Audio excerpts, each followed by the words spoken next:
entramos en la tercera parte de nuestro mensaje, tercera y última parte de nuestro mensaje que llamamos Lo que haces hoy importa, y estamos haciendo una comparativa entre lo que es un creyente comparado con lo que es un discípulo, porque decíamos en los domingos anteriores que Jesús no vino solo a convertir gente, a que la gente se vuelva creyente, sino a hacer que nosotros empecemos una manera de caminar, vivir y andar de la mano con Él, y eso es el discipulado. El discipulado es mucho más profundo, es algo más radical, es algo más intenso, y de eso estuvimos hablando 2 domingos antes. Hoy vamos a continuar con las características. El domingo anterior yo inicié con las primeras características de un discípulo comparado con un creyente, y rápidamente te las recapitulo para que nos pongamos en sintonía. Dijimos que un creyente piensa que la gran meta de su vida es asistir a la iglesia, mientras que un discípulo, él sabe que Él es la iglesia. Él no asiste a la iglesia, sino que Él es la iglesia. Y leímos una escritura donde decía que Jesús o que Dios nos ha llamado a que seamos piedras vivas en la casa de Dios. Como piedras vivas, no somos un edificio físico, sino un edificio espiritual, donde todos juntos, unidos, entonces estamos dándole la vida a lo que realmente es la iglesia, que es el conjunto de todos nosotros como discípulos de Cristo, viviendo en acción la fe en la que hemos creído. No es una fe pasiva y muerta, sino una fe viva, espiritual.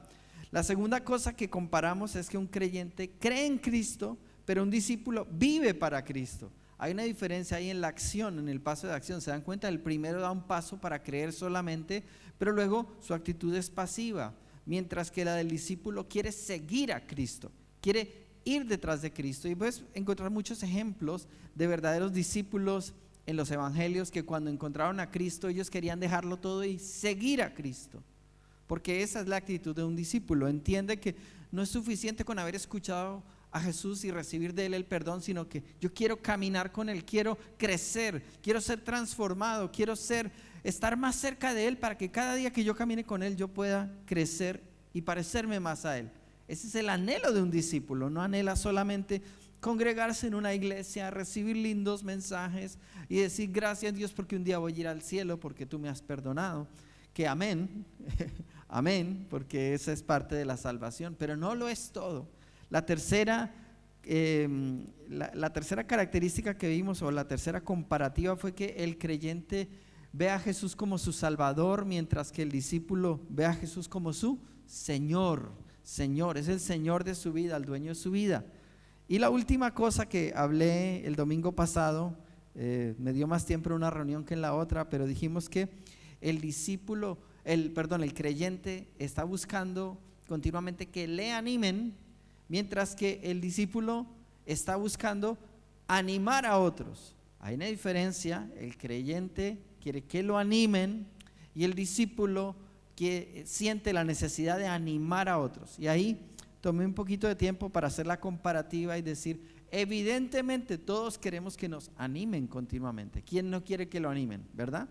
Pero la diferencia entre el creyente es que el creyente se queda en esa estación donde siempre está necesitado, siempre está vulnerable, siempre está esperando que le animen y le alienten, y si no le alientan, no da otro paso. El discípulo sabe que todo aliento y todo ánimo que ha recibido del cielo es para que ahora él aliente y anime a otros.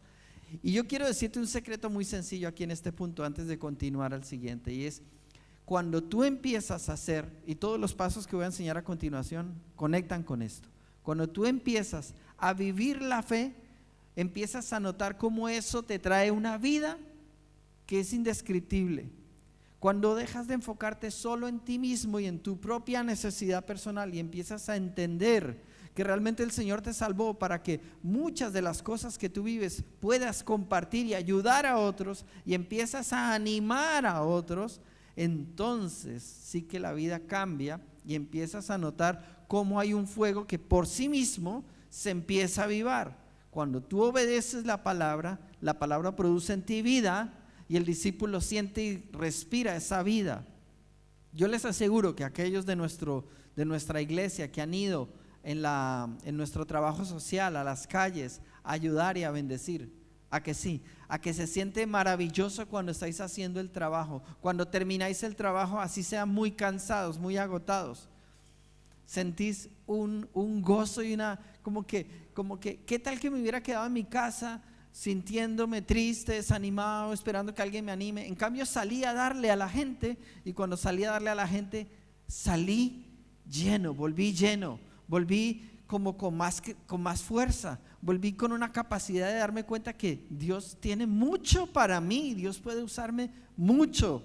Entonces, gracias a Dios, porque Dios nos usa para animar a otros. Ahora sí, vamos a continuar. ¿Están aquí conmigo, no? No necesito que enciendan las luces porque todos están aquí conectados conmigo. Conéctate con el cielo, pero a través de este mensaje, no descansando ahí plácidamente en la silla. Vamos a entrar en nuestra primera característica de hoy, que sería la quinta, y es la comparativa entre que un creyente reclama que le visiten, mientras que un discípulo visita. Y te voy a explicar qué quiere decir esto. No estoy hablando de que te la pases metido en la casa de otros. No es eso de lo que trata. Cuando hablamos de animar, leímos un versículo que hoy vamos a leer nuevamente, que es Hechos 18:23. Lo leímos en la Nueva Versión Internacional. Y este versículo de Hechos 18:23 dice: después de pasar algún tiempo allí, Pablo se fue a visitar una por una las congregaciones de Galacia y Frigia, animando a todos los discípulos. Sí, de alguna manera son diferentes, pero están unidos, la idea de animar y visitar. ¿Te das cuenta? Animar y visitar. Yo no te estoy hablando de visitar gente solamente por ir a comer gratis a la casa de otro. No te estoy hablando de ir a visitar gente solamente para entretenerte. Estoy hablando de que Pablo entendió que nosotros, al ser seres humanos, tendemos a ser frágiles y necesitamos ser animados, necesitamos ser motivados continuamente. Por eso creo que está ligada la palabra ánimo con visitar. Y yo creo que visitar tiene que ver con cuidar. Apunte los que toman notas. Cuando digo visitar me refiero a cuidar, porque muchas veces uno, cuando está caminando en la fe, todavía no sabe muchas cosas de Dios, no sabe muchas cosas de la palabra de Dios. Sin embargo, la experiencia que tú has tenido del amor de Dios que ha llenado tu corazón, tú la puedes compartir con otros, ¿a que sí? Y el cuidado que Dios ha tenido y otras personas de tu iglesia han tenido contigo, llamándote, dándote una palabra de ánimo, metiéndote a grupos donde te están todo el tiempo animando, inspirando, desafiando. Esas personas que cuidan de ti, esa iglesia que cuida de ti, ahora tú eres esa iglesia para alguien más. Ese alguien más necesita que tú le cuides. Y hay personas que, aunque no saben mucho de la Biblia, tienen mucho amor en su corazón, y ahora que tienen al Señor, ahora que han traído a alguien una vez a la iglesia, tienes que empezar a cuidar a esa persona que trajiste una vez a la iglesia. Tienes que no solamente te invito a que vengas a la iglesia y creer que los de la iglesia son los que tienen que cuidar, porque te recuerdo, tú eres la iglesia, tú eres quien tiene que cuidar con amor a ese amigo o a esa persona. Cuando invitas a alguien a la iglesia, la persona que durante la semana debería ser el que más le está llamando y animando para que regrese, para ver qué sintió, para ver cómo está, para ayudarlo a aclarar cualquier duda, cualquier inquietud que se haya despertado en su corazón, ¿quién debería ser? ¿Verdad? Debería uno decir yo. Porque alguien de la iglesia puede darle la bienvenida a tu amigo que tú trajiste y lo recibe con mucho amor y lo puede llamar, pero no tiene una conexión, una relación como la que tú tienes con esa persona. Así que ¿quién podría animarle y visitarle mejor que tú? ¿Quién podría aprovechar esa conexión, ese vínculo que existe más que tú y estar pendiente? Y aquí esta palabra también me pareció significativa: estar pendiente, atento de las necesidades de los que te rodean. Visitar es eso. Visitar no es solamente ir a la casa de alguien, es estar pendiente de las necesidades de la gente que te rodea. Porque cuando tú haces eso, tú te conviertes en los brazos de Dios para conectar con alguien. Tienes que entender que Dios usa la iglesia y la iglesia somos nosotros. Entonces nosotros somos los que vamos a poder ayudar al mundo, no solamente a los de la iglesia, sino a cualquier persona que tú conozcas. Tú puedes convertirte en ese brazo que abraza, que rodea al que necesita. ¿Qué tal si tienes una vecina, un vecino que está pasando por una depresión, por un divorcio, por una enfermedad terminal, que está pasando por el COVID, que ha perdido a alguien? Y a veces dejamos que la vergüenza, el temor nos hagan retroceder y que no conectemos con esas personas, y tenemos que cuidarnos de eso. Cuando yo hablo de visitar, hablo de que hay algo en tu corazón que late y el Señor te dice: hazlo, dile una palabra de ánimo, rodéalo, llévale una comida, ten un detalle, haz algo. Y empieza a mostrar el amor de Dios a esa persona. Los que vinieron el domingo pasado en la segunda reunión escucharon esta historia. Los que vinieron a la primera creo que no la conté, pero yo he contado esto alguna vez, y es cuando yo iba por la calle y un señor que estaba en la calle me pidió dinero y yo no tenía dinero, o no quise darle. Yo no sé, no me acuerdo qué pasó en ese momento, porque ustedes saben que en la calle, en las ciudades grandes, la mendicidad a veces es necesidad y a veces es negocio. Entonces a veces uno se acostumbra como que no le da a todo el mundo, porque uno sabe que hay gente que está abusando de ello. Pero recuerda que el hombre me dijo: dame algo de dinero. Estaba ahí tirado en el suelo y le dije no. Entonces cuando ya me iba a ir me dijo: ¿y por qué no me regalas tu chaqueta? La chaqueta que tenía puesta. Y los que estaban el domingo pasado se acuerdan que les conté: pero es que esta chaqueta me la trajo mi tía de Estados Unidos. Tienes que pensar que yo era un jovencito que no tenía casi nada, y tenía algunas cosas que para mí eran muy valiosas, no solo por el dinero, sino por lo que representaban para mí.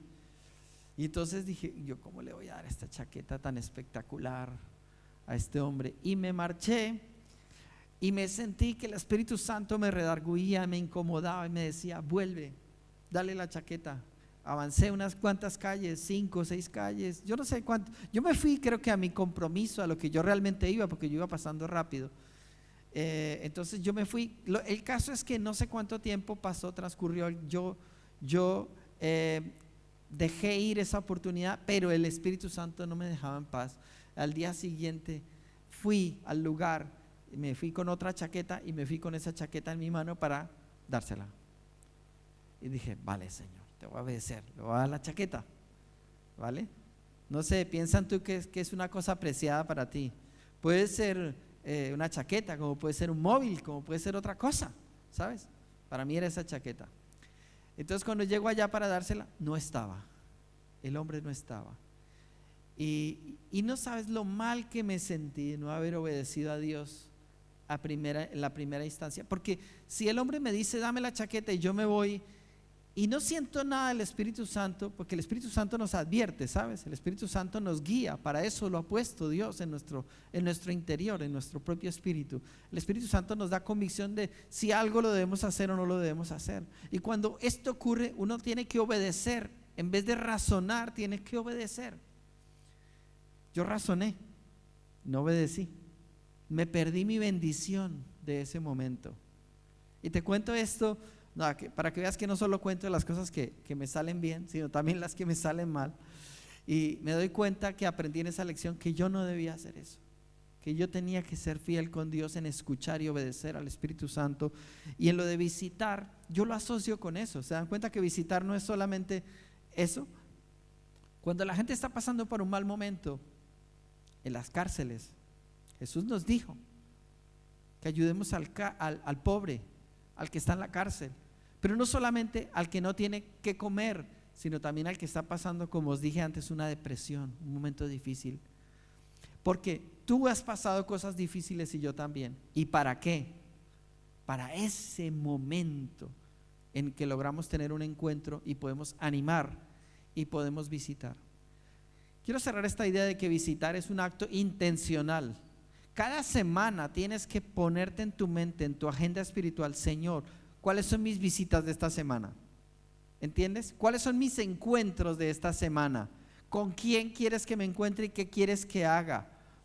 Prepárate para que cuando llegue el encuentro, tu corazón esté dócil, sensible, puedas entender y puedas percibir. Porque qué triste es, ¿alguna vez te has sentido solo y que hubieras esperado que los brazos de Dios a través de alguien hubieran llegado a ti y no llegaron? Puede ser que sí, ¿cierto? Ha habido momentos, hay momentos que Dios permite eso porque Dios quiere que estemos a solas con Él y Dios trabaja en nuestro corazón. Pero hay otros donde tal vez Dios le estaba diciendo al de al lado que te abrazara o me abrazara o que yo abrazara a alguien y no lo hicimos. Y esa persona se quedó con una carencia, algo que debió haber recibido de parte de Dios a través nuestro, pero no lo recibió porque nosotros estábamos centrados en otras cosas. Por eso hay que cuidarse mucho, porque es muy peligroso ser un creyente.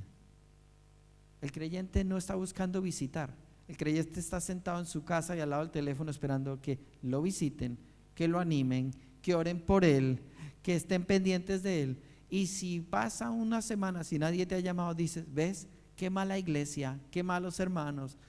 No ha entendido el verdadero llamado de Dios para su vida, que no es ser un creyente y sentarse en una iglesia a escuchar mensajes, sino que Dios te ha llamado a tener una relación viva con Él y que de lo que recibes des.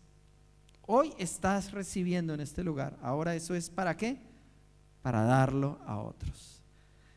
Sexta cosa, el creyente espera recibir, mientras que el discípulo está buscando dar antes que recibir.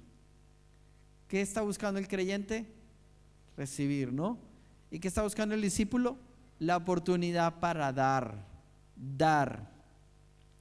Hay una escritura poderosísima en la segunda carta a los Corintios, capítulo 8, versículos del 1 al 4, y dice esta escritura: asimismo, hermanos, os hacemos saber la gracia de Dios que se ha dado a las iglesias de Macedonia, que en grande prueba de tribulación, la abundancia de su gozo y su profunda pobreza, ¿puedes decir conmigo pobreza? Y su profunda pobreza, ¿verdad? Abundaron en riqueza de su generosidad, pues doy testimonio de que con agrado han dado conforme a sus fuerzas y aún más allá de sus fuerzas, pidiéndonos con muchos ruegos que les concediésemos el privilegio de participar en este servicio para los santos.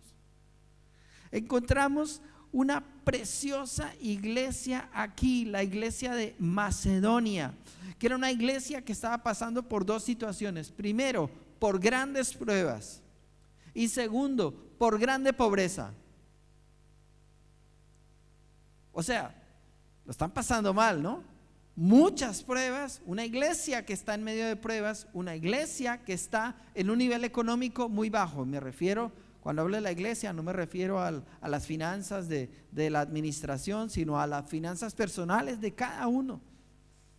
Todos estaban pasando un mal momento en ese tiempo en la iglesia, pero su corazón era el corazón de discípulos que querían dar. ¿Cuál es la diferencia entre un creyente y un discípulo? Un creyente quiere recibir, un discípulo quiere dar. Y ellos dice, versículo 4, pidiéndonos con mucho ruego que les concediésemos el privilegio de participar en este servicio para los santos. ¿Saben cuál era el servicio? Levantar una ofrenda para ayudar a la iglesia necesitada en otra parte, porque esa iglesia tenía necesidad. ¿Cómo es posible que Dios desafía a personas con necesidad a que le den a otros que tienen necesidad? Porque solo lo puede entender el espíritu de un discípulo. El espíritu de un discípulo no da basado en lo que tiene en el bolsillo, sino va basado en las cuentas y en las finanzas y en lo que le sobra, sino que el discípulo basa todo en el desafío que Jesús le ha dado de dar de lo que tiene. Su necesidad de dar es imperativa. Y empiezo hablando de este tema financiero porque hay cuánta gente que le cuesta dar, pero el verdadero discípulo no está midiendo en cantidades, está midiendo oportunidades en lugar de cantidades. Las oportunidades son caminos que Dios abre para dar. Acuérdense mi historia de la chaqueta. ¿Qué tiene que ver eso con dinero? Nada. Dios me pidió lo que yo tenía en mi mano y me dijo, dalo. Podía darlo o no darlo, ¿cierto? Era el Espíritu que viera en mí.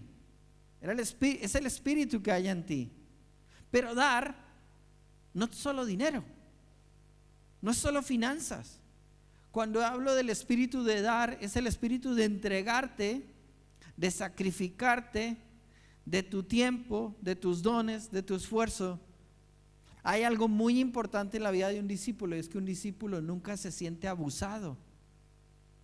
Nunca siente que lo que le están pidiendo es un abuso sobre él, sino que siente que lo que él pueda dar para Dios o pueda dar a otras personas es un privilegio que Dios le está dando a él de poder sembrar, y él es el más beneficiado cuando él entrega, cuando él da. Nunca puede perderse ese espíritu en ti. Nunca puede perderse ese espíritu en ti. Si tú tienes un coche y empiezas a llevar a los hermanos que no tienen coche y empiezas a llevarlos con agrado el primer día, el segundo día, el tercer día, pero a los 6 meses los hermanos son como abusivos y ya se acostumbraron a que tú los llevas, los traes, nunca te dan a veces ni las gracias. Y entonces ya empieza el corazón como a decir, venga, ¿cómo así? Un momentito, ¿cómo es esto? Ahora, sé que me estoy metiendo en un tema más complejo, ¿vale? Que tiene historia, o sea, pero centrémonos en la idea que yo quiero compartir. No nos centremos en el abuso de la otra persona. Centrémonos en la idea, que eso está mal, está claro, ¿no? No estoy avalando eso. Pero centrémonos en la idea de que con el tiempo podemos empezar a cansarnos en el dar. Y cuando nos cansamos en dar, entonces llega un momento donde estamos creciendo. Yo no sé si te das cuenta, pero cada vez que Dios nos abre una oportunidad para dar, empezamos a crecer. Entonces, entre más sigamos dando, seguimos creciendo. Sigo creciendo, sigo creciendo. En el momento en el que yo cierro el grifo de dar, yo paro de crecer. En el momento en que mi dar se conecta con mi razonamiento, analizo cosas y eso me hace considerar que no voy a dar más. Entonces pierdo mi perspectiva de por qué doy. ¿Por qué? Voy a decirlo en otras palabras. El discípulo no da, él se da. Él es el que se da. El discípulo no está buscando dar, es que todo lo que él hace y tiene es una extensión de él mismo. Él se quiere dar. Pero cuando uno tiene corazón de creyente, uno no viene a la iglesia a dar ni a darle a nadie. No espera, y además considera un poco un insulto que estén esperando algo de uno. Si yo soy una persona con necesidades y con problemas, ¿por qué van a esperar de mí? ¿Es así o no es así, iglesia?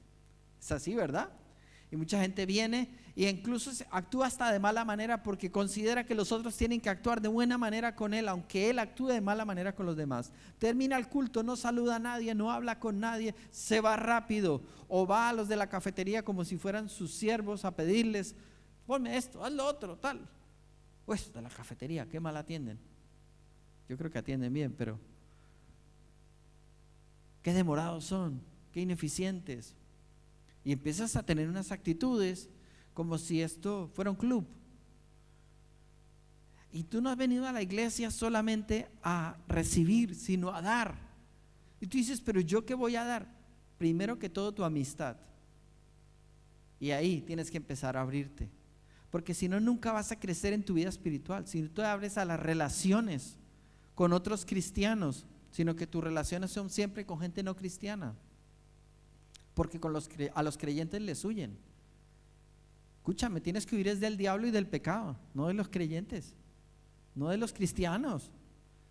Pero algunos vienen al culto a lo que vinieron y hasta luego. No, es como si quisieran que el Señor entre a sus vidas hasta cierto punto solamente, pero no vaya más allá. Y yo lamento decirte que estás en el lugar equivocado si quieres eso, porque la iglesia del Señor no es ese lugar. La iglesia del Señor es el lugar donde estamos convocados todos los discípulos que estamos entregados y decididos a darnos y a darlo todo y a crecer en ese espíritu. Por eso me gustó el ejemplo de esta iglesia, de la abundancia de su gozo, y en medio de su profunda pobreza, dice, abundaron en riquezas de su generosidad. Y luego hay otra palabra que resalta más abajo, dice, con agrado han dado, conforme a sus fuerzas y aún más allá de sus fuerzas. ¿Han leído esa escritura? No sé si entiendes lo que trata de decir el escritor cuando dice, no solamente dio lo que podía, sino que querían, anhelaban poder más. Perdónanos, Pablo, quisiéramos dar más, quisiéramos levantar una ofrenda de 5,000 euros para bendecir a los hermanos, pero no logramos levantar sino 80 euros entre todos. Pero mandamos con todo nuestro amor esta ofrenda de 80 euros, que aunque no sea mucho, representa mucho, y déjanos que tan pronto podamos levantar otra, lo vamos a hacer. Ese es el espíritu que tenían. Es el espíritu realmente bíblico.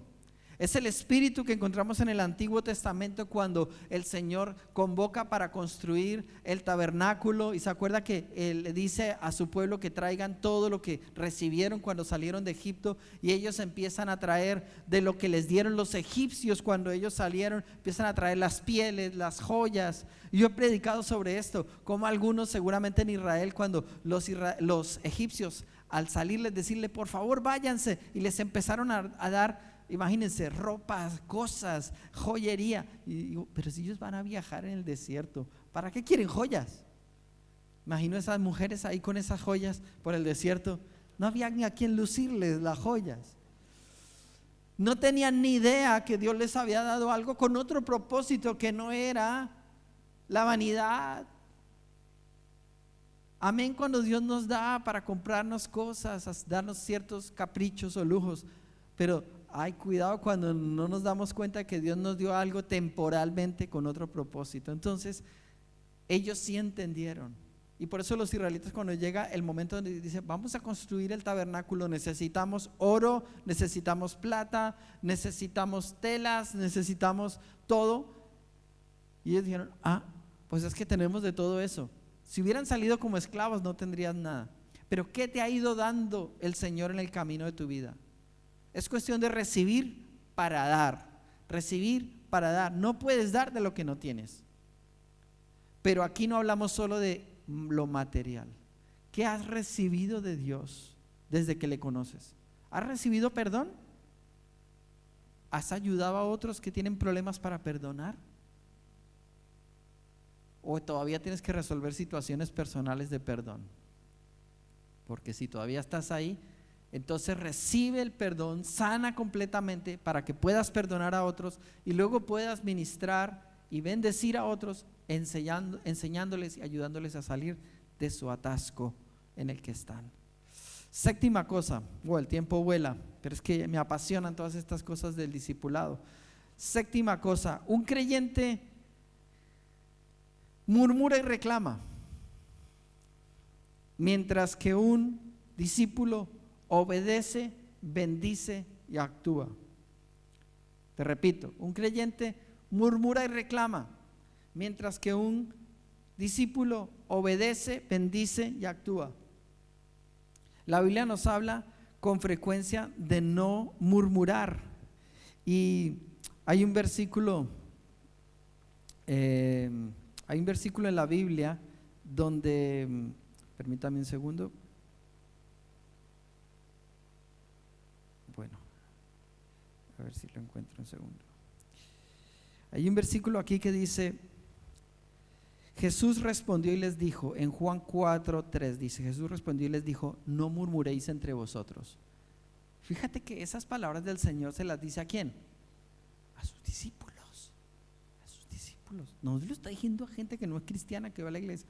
Aquí los cristianos también y los discípulos también tenemos esos problemitas donde luchamos con la murmuración, donde nos convertimos en jueces. No nos da tiempo, pero te dejo una escritura que es Santiago 4:11, que dice, hermanos, no murmuremos los unos de los otros. El que murmura del hermano juzga a su hermano, murmura de la ley y juzga a la ley. Pero si tú juzgas a la ley, no eres hacedor de la ley sino juez. Y solo hay un juez, que es Dios, nadie más. Dios no nos puso a ser jueces de nadie. Entonces, por esta razón, la murmuración es algo que no debe estar en la boca de un creyente, mucho menos de un discípulo. Pero la murmuración nos lleva al siguiente paso, que es el reclamo. Y tenemos que cuidarnos de murmurar y reclamar. Eso es actitud de creyente. Creo en el Señor, pero sigue morando en mí un lenguaje incorrecto de relación con otros. Un lenguaje donde yo me considero por encima de. Y por supuesto no estoy dispuesto a obedecer cosas, porque la persona que murmura, te digo, es una persona que no se sujeta, no está sujeta. Cuando una persona está sujeta en autoridad espiritual, si llega a murmurar y el Señor le exhorta, inmediatamente da un paso atrás y entra ¿en qué? En obediencia, en bendición y en acción. Hay un pasaje que es Filemón 1:21. Para los que habéis leído la carta a Filemón, una carta muy cortita que Pablo le escribe a un discípulo que se llama Filemón, y dice en Filemón 1:21: te he escrito confiando en tu obediencia, sabiendo que harás aún más de lo que te digo. Mira, te la voy a volver a leer. Te he escrito, Filemón, te he escrito, Filemón. Ahí podrías poner tu nombre. Te he escrito, pon tu nombre. Te he escrito confiando en tu obediencia, sabiendo que harás aún más de lo que te digo. Aquí teníamos un problema, ¿verdad? Este Filemón tenía un siervo, un esclavo que lo había defraudado. Realmente la carta no nos cuenta qué concretamente, pero no sé si se había escapado del esclavo, si le había robado, había huido, y este esclavo con la vida que había vivido terminó en la cárcel. Y lo que no sabía ese esclavo es que en la cárcel se iba a encontrar con Pablo, que estaba en la cárcel por predicar a Cristo. Por estar predicando a Cristo lo encierran en la prisión. Y allí se encuentra con Onésimo, y Onésimo, venía de su vida desordenada y caótica, en rebeldía con Filemón, se encuentra con Pablo, y Pablo le predica el evangelio y se arrepiente y cambia y se convierte en una persona maravillosa. Sin embargo, a los ojos de Filemón solamente se acuerda de que este había sido un bandido, una persona que le había causado mucho daño. Y el Señor hace que Pablo le escriba a Filemón para decirle: Filemón, tú no lo has visto todavía, pero tú confías en mí, el hombre ha cambiado. Puedes recibirlo, yo lo voy a enviar a tu casa y quiero que tú lo recibas, y quiero algo más, te voy a pedir que tú lo perdones. ¿A cuántos, cuando alguien nos ha hecho daño, viene alguien que está en autoridad sobre nuestra vida y nos dice: perdona a esa persona que te hizo daño? Ah, no, olvídalo. Tú puedes ser pastor, pero hasta aquí. En esto no. En esto yo no voy a perdonar. En esto yo no puedo obedecer. Y lo que dice aquí: confío en tu obediencia, sabiendo que harás aún más de lo que te digo. Una de las características más importantes, y el tiempo se nos ha ido, en la vida de un discípulo es la obediencia. Obediencia. ¿Sabes lo que es la obediencia? Es sencillísimo. Dios nos dice algo y nosotros lo hacemos. Ya está. Dios dice algo, y Dios dice algo muchas veces a través de canales como los siervos de Dios, como la palabra de Dios, como nuestra familia. Dios usa muchos medios, pero nosotros sabemos cuando Dios nos habla. Y nunca confundamos que sea la voz de Dios o que no sea la voz de Dios porque nos guste o no nos guste. A veces decimos: es la voz de Dios si lo que escucho me gusta, pero si no me gusta, decido que no es la voz de Dios. Y tú lo que tienes que juzgar como un discípulo es: lo que me están diciendo es conforme a la palabra de Dios, entonces es la voz de Dios, aunque a mí me fastidie y me incomode. Yo tengo que obedecer. Un discípulo vive una vida de obediencia. Yo no evangelizo porque me guste, evangelizo porque es un mandato del Señor. Yo no amo porque tenga ganas o no tenga ganas, amo porque es un mandato de Dios. ¿Sí no dice? ¿No dice la Biblia que nos amemos los unos a los otros porque el amor es de Dios? Entonces es un mandato del Señor. Yo tengo que vivir en santidad, ¿por qué? ¿Porque me gusta, porque no me gusta? No, porque es un mandato del Señor. Yo no quiero obedecer los mandatos del Señor, entonces no puede ser su discípulo. Es que no es cuestión de la iglesia, es cuestión de las los estándares que el Señor ha establecido. Y el Señor, cuando llama a alguien a ser discípulo, le pide que obedezca, que sea una persona que bendice. En vez de estar murmurando, en vez de estar quejándote, en vez de estar con ese lenguaje destructor, piensa que estás hablando mal del Señor y estás hablando mal de su iglesia. Estás hablando mal de cualquier otra persona. Saca ese lenguaje de murmuración, de maldición, de tu boca, de la gente. Y te lo digo porque a todos se nos pega.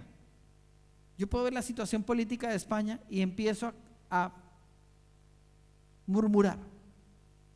Yo puedo tener un criterio. Hay una diferencia entre tener un criterio y ser una persona que se deja afectar por las circunstancias de allá afuera. Yo tengo un criterio para poder analizar, pero al analizar proclamo, abro mi boca para bendecir,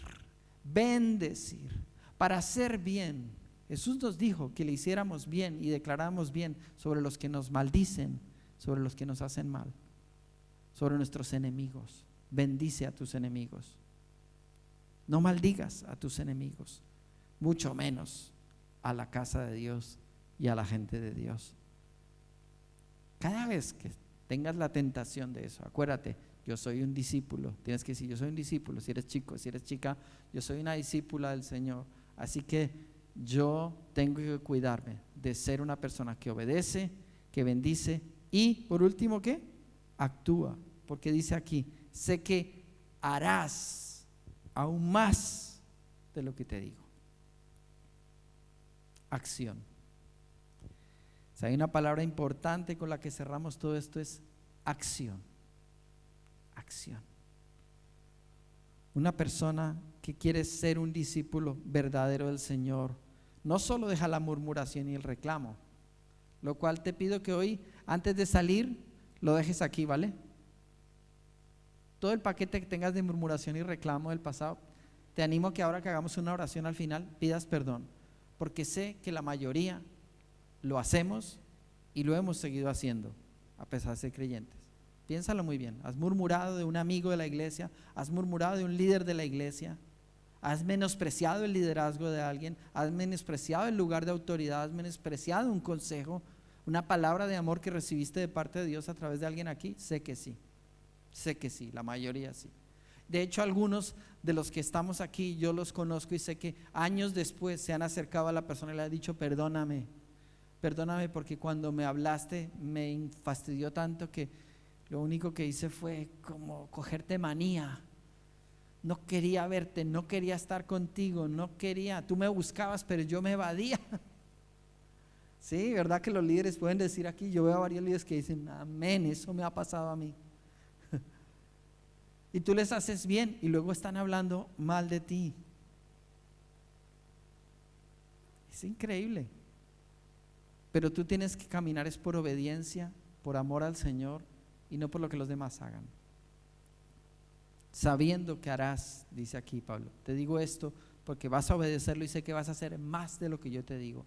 Confío en ti, Filemón, confío en ti que tú eres un discípulo de esos que cuando le dicen algo él dice, wow, si me está hablando Pablo, me está hablando el Señor. Pablo no es un pintado en la pared. Pablo es el hombre de Dios que Dios puso en mi camino para guiarme. Pablo es mi mentor, Pablo es mi pastor y como él es mi pastor, el que me ha llevado a Cristo, yo ahora entiendo que esto es un mensaje de parte de Dios y cuando llegue él, Onésimo, seguro me va a costar un montón, pero ¿sabes qué? Lo voy a hacer, voy a perdonar. Y voy a terminar solo mencionándote las últimas, aunque no nos dé tiempo de hablar de ellas, porque creo que ya se nos ha ido el tiempo. Las mencionaré, creo que la terminaré el domingo que viene, ¿vale? Para no dejarlo pendiente, ¿os parece? Terminamos la última, siempre las quiero mencionar rápidamente. Un discípulo, la diferencia entre un creyente y un discípulo, la octava cosa es que un creyente, discúlpeme, lee la palabra, pero un discípulo enseña y comparte la palabra. Quédate con eso. Novena cosa, un creyente, discúlpeme ya el lapsus, yo creo que el tiempo pasado, ¿verdad? Un creyente espera que oren por él, mientras que un discípulo ora por los demás. Ora por los demás. Un creyente espera que le asignen tareas. 10, mientras que un discípulo asume responsabilidades. Entonces eso te dejo con el apetito abierto para el próximo domingo. Un discípulo, un creyente busca sobrevivir, mientras que un discípulo está listo para servir. Ahí está el contraste. Y un creyente se entrega en parte, pero un discípulo entrega su vida entera. Vamos a dejarnos ahí, ya quedamos con todo ese pensamiento, pero creo que lo último que he compartido es acerca de la obediencia, la bendición en vez de murmurar. Yo quiero que nos pongamos en pie. Creo que el Señor hoy nos ha hablado sobre estos temas, sobre dar, sobre visitar. ¿Se acuerdan que visitar es cuidar? Cuidar a otros. Sobre dar en vez de estar esperando recibir. ¿Cuánto has recibido este tiempo en tu vida? No sé si lo has valorado, pero ¿has recibido? ¿Has recibido? Entonces ahora tienes que salir y dar. Tienes que salir y dar. De lo que Dios te está dando, da. De gracia recibisteis, dad de gracia. Es tiempo de dar de la gracia de Dios. Es tiempo de dar de lo que hemos recibido del Señor. Es tiempo de visitar y cuidar. Quiero pedirte que cierres tus ojos. Y yo pido hoy al Señor que abra tus ojos para que tú empieces a ver. Pido en el nombre de Jesús que los ojos de todos nosotros sean abiertos para que podamos ver, no ver lo físico, sino ver con el corazón de Dios al mundo que nos rodea, a la iglesia que nos rodea, a la familia tuya con la que tú vives, y que el Señor te dé esa visión para que tú puedas tener esa gracia extra para poder cuidar, estar pendiente,